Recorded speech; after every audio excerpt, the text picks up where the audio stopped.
The views and opinions expressed on any program are those of the producers and/or the persons appearing on the program, and do not necessarily reflect the views and opinions of FRC Media, Bristol Community College, or the City of Fall River.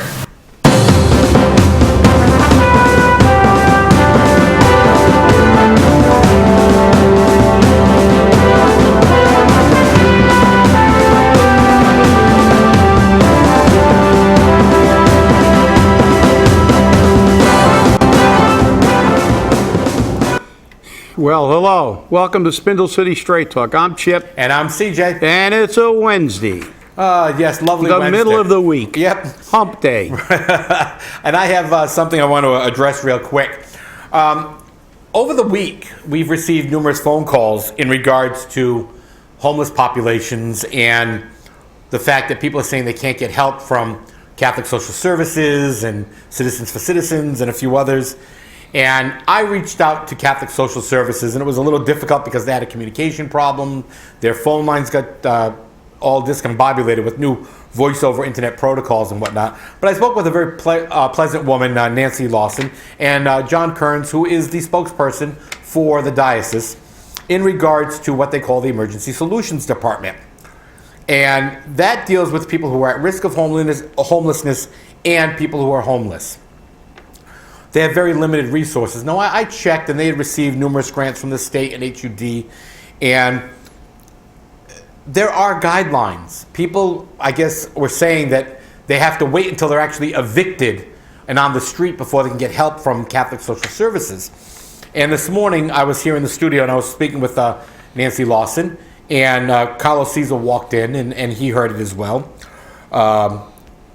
There are requirements. You have to be 30% below the poverty level, which is very easy to meet in Fall River, as we know, Chip.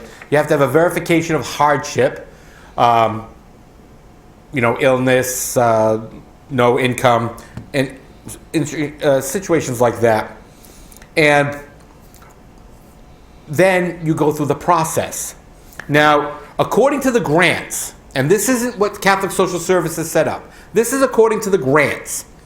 You must be 21 days or less of being put out on the street before they can intervene and give you any money or any services like that. But they do have services available before that time to kind of help you out.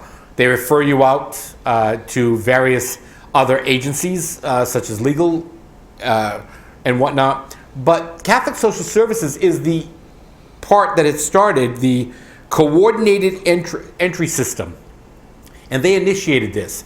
And you can call 1-800-HOMELESS. That's 1-800-HOMELESS for more information, and they will put you into the system if you're at risk or if you need help. But they will try to get it at the 21-day point. And I said to her very clearly, people are saying they have to be on the street. And she goes, well, that's not correct. I said, well, to be 21 days out, you have to have an order of eviction already in place, which means you're just waiting for the order of prevention. And she goes, well, yeah, we'll try to get a stay of that order of execution, but there are things that you have to go through to make this happen. It doesn't happen overnight. You don't walk up on Bay Street and walk into Catholic Social Services and put your hat in hand and say, give me the money, give me the money. That's not how it works. They have to be sure you haven't received maximum assistance from them or from the HUD programs. And they try to coordinate this so that you have a place to live. They can't put you in a hotel. They don't have that money. They can't put you other places. But they have to be sure that DTA, Department of Transitional Assistance, has done their part if you are receiving DTA benefits, and that they try to negotiate with your landlord a way to keep you in your apartment. So the statements that were presented to our tip line and to me directly by people that I've got to be homeless, I've got to be on the street before they'll do anything, actually isn't accurate. So I would highly recommend to our viewers who called in with that information to please go back to Catholic Social Services, speak to those caseworkers, and find out what needs to happen for you to get your services. Because if you qualify, they're there to help you. They really are. And I'm not one usually to tout any positive stuff, but we always make sure that the information provided is accurate. And I've reached out to Nancy Lawson, to John Kearns, and I've made available Neighborhood News and Amigos, which are two programs here on Channel 95. Carlos was present when I made these offers, and Catholic Social Services may be coming to Neighborhood News and to Amigos to talk about some of the issues that they face. The funding isn't as widely available as people think. So, and your Catholic Social Service donations don't necessarily fund this program. As a matter of fact, it doesn't fund it in totality at all. So just remember that before you start saying Catholic Social Services wants me living on the street before they'll help me. They actually are offering services, but there is a process.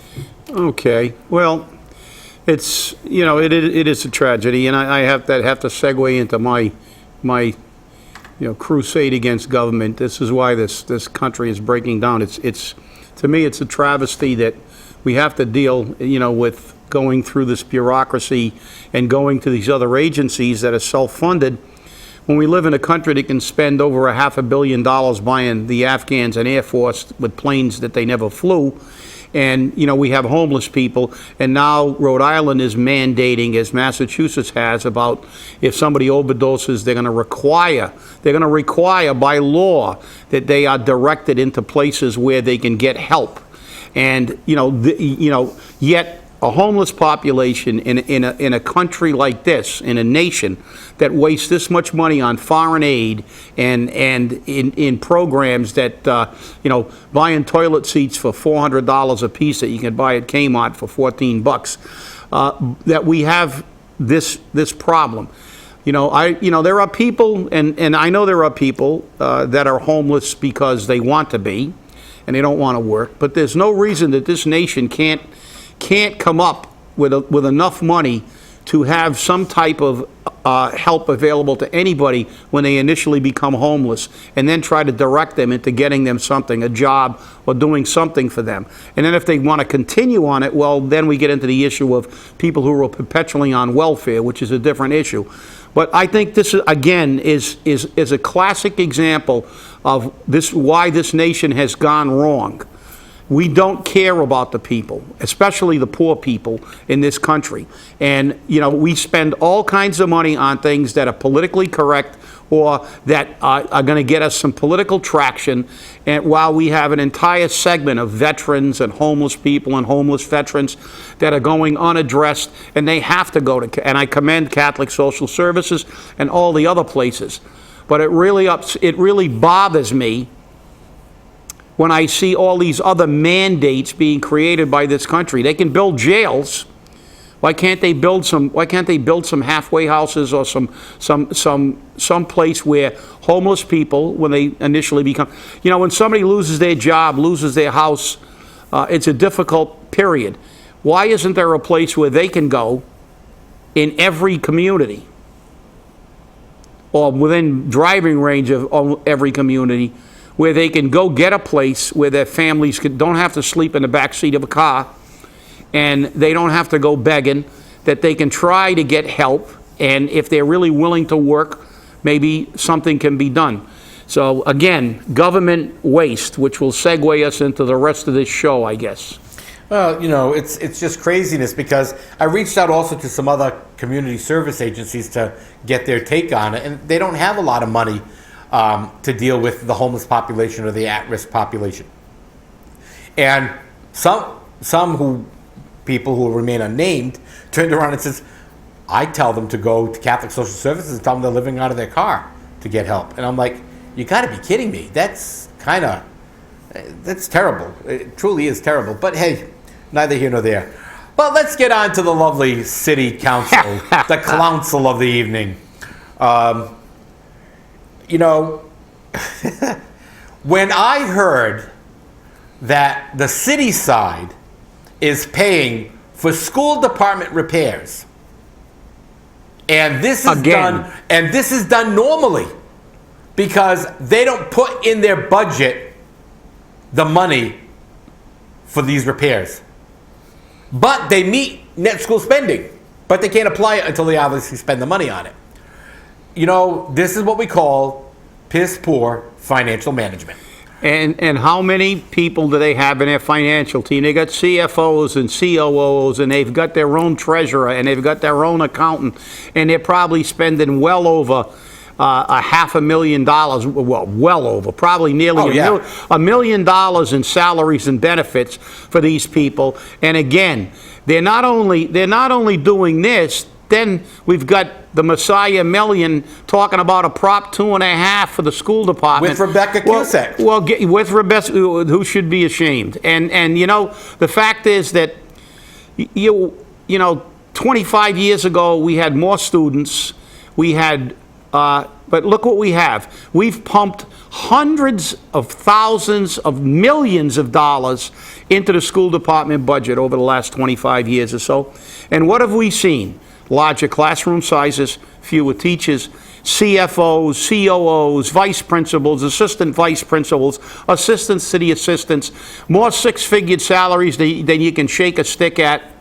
And what is their answer to this again? Give us more money. Well, guess what? I've got a tax increase, I've got a fee increase, I've got a permit increase, and now you want me to override 2.5 again?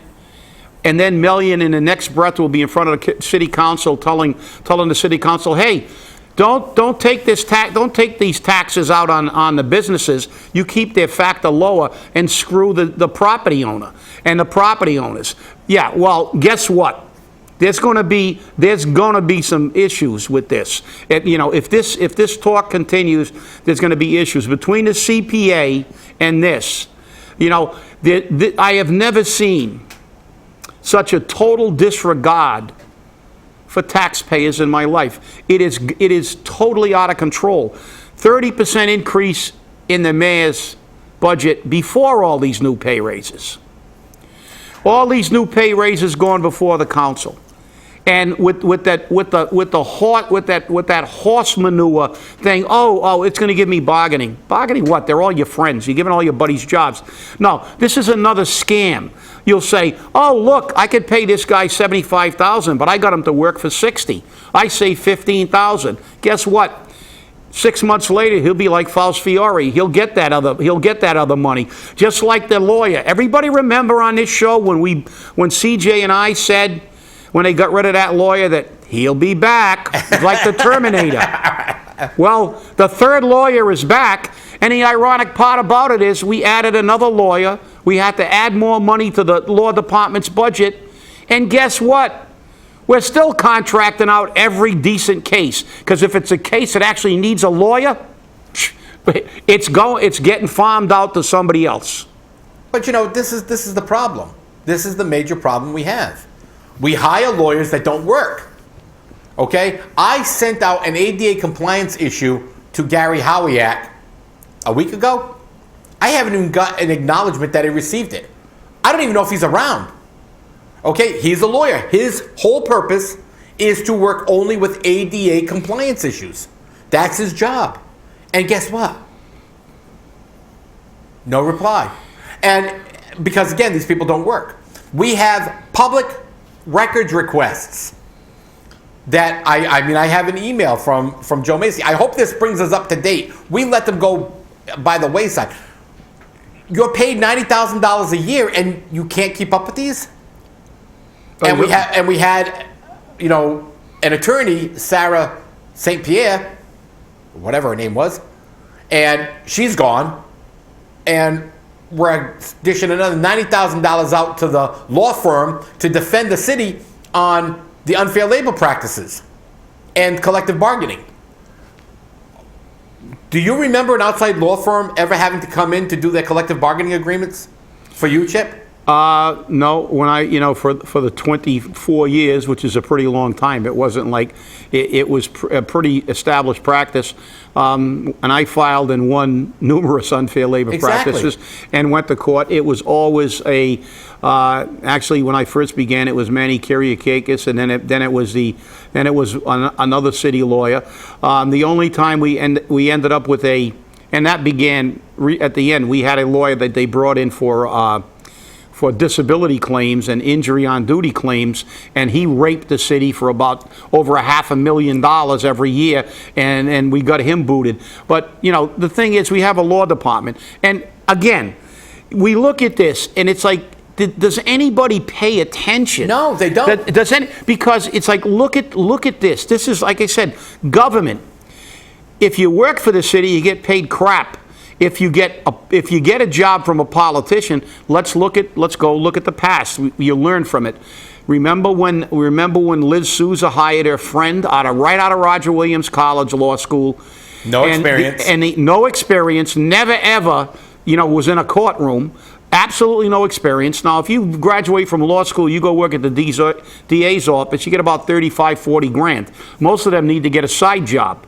I'm serious, to make ends meet. Burgers. I mean, a couple people on the DA's office. I know a guy now that's got a law practice, but he was on a fire department. Yeah. And he was on a fire department, and on a day he had court, he'd get a swap and work for the other guy on another day. And now he built up a practice. But I mean, they're getting 35, 40,000. Right. She started at $75,000 a year. 75, almost more than double, or just about double what you get as somebody. You look at engineers coming out of college. They don't get big money. They got no experience. So firms hire them. They start them at the low end. They have to work their way up, but not with the city. And now we got this scam. Our mayor is saying, "Oh, it'll give me room to negotiate. I'll get people to work cheaper." Well, you got Faust Fiore to work cheap, and now he's got almost a 16% raise. Look at all these other ones. We're going to have a breakdown of every one of those things on one of the shows. We may even do a special on it, on how much money these people have gotten, and within 6 months of their employment. And it's absurd. And where does it all go? On the taxpayer, on the property owner. The hell with it. Charge mower. We're gonna give you your fee, increase your fees, your permits, everything. Taxes to the max. And now we're gonna actually try to convince you to override 2.5. We're gonna try to keep the CPA so we can give all our friends money. I mean, this is an exercise in the bludgeoning to death of what's left of the homeowners in Fall River. I mean, half of the homeowners in Fall River are retired people on a fixed income who can't get out of Fall River. They've got their house paid for, and realistically, they can't afford to buy a new house because the only place that the market's in the toilet is Fall River. They can't get shit for their house. They can't buy a house in another community because they just couldn't afford the mortgage. They won't get enough for their house to defray what they're going to pay for a house in another community. So they're stuck here. And they're stuck here until these fees and taxes break them. And they're getting very, very close. And what really disturbs me is the absolute ignoring of their plight by our city council and the people who walk up in front of it. Rob Million speaks out of both sides of his mouth, his anal sphincter, and every other orifice he can, because he gets paid. He's a paid shill. He'll go on and ask the taxpayers to take a 2.5 override and say this is a poor city, but more people will get degrees. Well, guess what? More people will get degrees, so what? They can't work in the city. The city has no jobs, so they'll move out. And that's crap anyway. And then in the next breath, he'll run to the city council meeting and say, keep the tax factor low for the businesses, in spite of the fact that places like Newton have the same, New Bedford, they have a higher business tax factor. But they have more businesses. Why? Because they have more people with money in the community. They're not the poorest city in this state. They're not the second lowest, or possibly now the lowest, or have the highest percentage of people living below the poverty level. Customers keep businesses open. And the only businesses that stay open and make a profit in Fall River are the ones they give no taxes to, that we accept the burden to. The property owner, this is a relentless assault to bludgeon every taxpayer in this city to death, because Boston has said it. The residential taxpayer takes a disproportionate burden of paying the bills in this community, and all they want to do is continue that. And I'll tell you what, there is going to be a reckoning very shortly for everybody on that council. When these pay raises come up, and if they vote them in, there will be a reckoning. Because I'm tired of voting in the budget, and then 11 to 12 days after the budget's been voted in, we're already adding to the budget. But they'll say, "Oh no, we're not going to add to the budget. We're gonna bring them in at a lower." See, I can go up to. Yeah. Well, just like the lawyer, you got your third lawyer, and you'll get a third lawyer. They always come back. It's like Lyme disease that goes untreated initially. You never get rid of it. And when it comes to controlling spending, they will only do it if they know that they're going to lose their jobs. CJ, I see you're reading something, so you must be getting I just received an email from Attorney Joe Macy. But they don't watch our show. Well, he was talking about the fact that the licensing board got smacked again. The city once again got found guilty of open meeting law violations on complaints that I filed and Patrick Higgins has filed, who I'm surprised isn't in the studio today. But he said that time has been an issue on getting trainings into the departments and the city council and the school committee, and the AG's office will not come down and do a specific training for one organization. Can I just interrupt 1 second? Sure. I got a state flyer on the open meeting law in my trunk, Joe. If you want to give me a call, I'll bring it up. You can make a few copies. I'm sure that all these six-figured salary people that are violating the open meeting law can read. I have a complete brochure on the open meeting law that was given to me and is given to me every year when I got on a retirement board.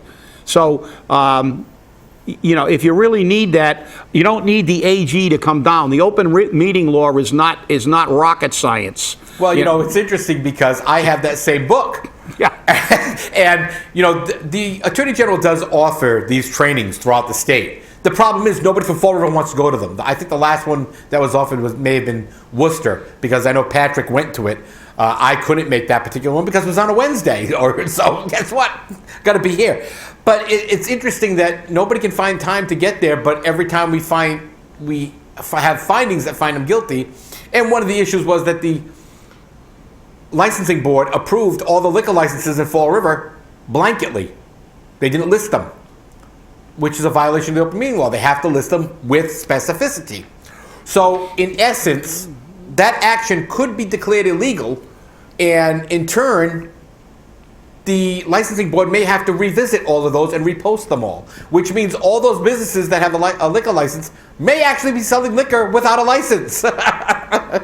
And that decision will be made by the Alcohol Beverage Control Commission. And yes, they have a copy of that decision by the open meeting law, because guess what? Somebody sent it to them.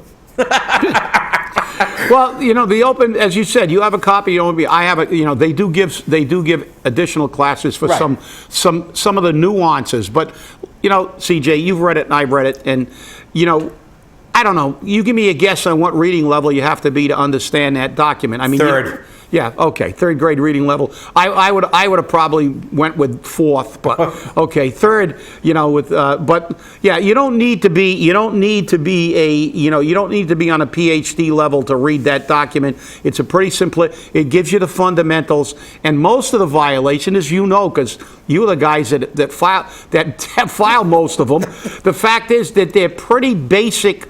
I mean, they're pretty egregious violations. I mean, they really. There's some times where they get real specific and it could be Right. subject to a little interpretation, but most of the time it's like they don't post it on time. They're not, there's no specificity and things like this. I mean, these things are inexcusable. Well, what I find interesting is today is the 13th. Yep. Well, Somerset yesterday posted their meeting. Date received, July 15th. I think they jumped through the time hoop. And the funny thing is that when we file these complaints, whether it be Patrick or myself or other people, there's several of us throughout the state which file them regularly. We actually call or send an email to the board or the commission or the selectmen or the city council that says, hey, this may be in violation of the open meeting law, you might want to correct it. We get some like from Salisbury, which says, who the hell are you? Why are you filing it? We're going to do what we want. And then we file them and they get smacked. Freetown did that several times and they got smacked for $1,000. It's going to get to the point, and right now Fall River is on that cusp where every time we file one of these, they're going to we're going to hit them with $1,000 apiece. And we're not trying to take money out of their pockets. We're just trying to get them to follow the law. But as you and I both know, Chip, the law in Fall River only applies to you and I. It doesn't apply to elected officials, boards, or anyone else. Well, because we're above the law. Because they walk around thinking they're Sylvester Stallone going, I am the law. Well, you know as well as I do, and I know there are a lot of people that are not happy with you and Patrick because they go, this is so minuscule, it's so minor. But, a small infraction ultimately leads to a big infraction. Exactly. Then where do you draw the line? You have to abide by the law. The fact is that, there are collective bargaining laws, and the city of Fall River, this isn't new.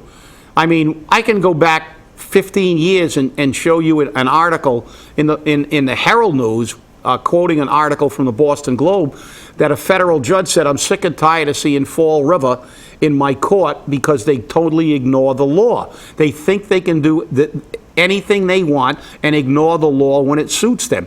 Well, you can't. It's just like the truth. People talk about, this isn't true, that isn't true. Well, if you make a statement, remember one thing. If we say something you don't like, it doesn't make it untrue. Because the fact is, it's because you're on a different side does not change the truth. The truth does not take sides. The truth isn't liberal or conservative. The truth isn't left or right. It's the truth. The truth does not take sides, and the truth never fears investigation. So if somebody makes a statement, it's either true or false. It has no political affiliation. And when all the Facebook commandos start because they dislike somebody telling them something they don't want to hear, it shows that their infinite ignorance of the fact that it does, because they don't like something, it doesn't make it false. So you can say, well, I disagree, but if it's the truth, it's the truth. Is it the truth that the mayor's budget increase? Yeah. Is it the truth that the taxpayers getting hammered? Yes. Is it the truth that we're the poorest city in the state? Yes. Is it true that USA Today in those categories rated us right on target? Yes. And whether you like it or not, it's the truth. And it doesn't take sides. And they can prove their statistics and their data. And what's the old saying? The truth will set you free. And the truth never fears investigation. But you can't tell some of these people that. But it's interesting because again, that whole thing came up last night in the city council meeting. We're going to get back on that real quick because we only got a little short time left, very short. They want their own counsel, they want their own lawyer, and I don't blame them because Joe Macy works for the mayor. And we have documents showing that because everyone who filed a complaint against Liz went under Flanagan, they were told they didn't have standing to file because Liz works for the mayor. Corporate counsel works for the mayor. They don't work for the city council. They don't work for the school committee. As a matter of fact, if corporate counsel worked for the school committee, it'd be Joe Macy up on stage with the school committee. But no, it's Bruce Assad. Every entity has the right to their own attorney. And I had a phone call from a city council asking what cities have it. And I said, that's real easy. Let's start with Boston. 60 attorneys in the city of Boston. One for each department, one for each elected body. Amazing, isn't it?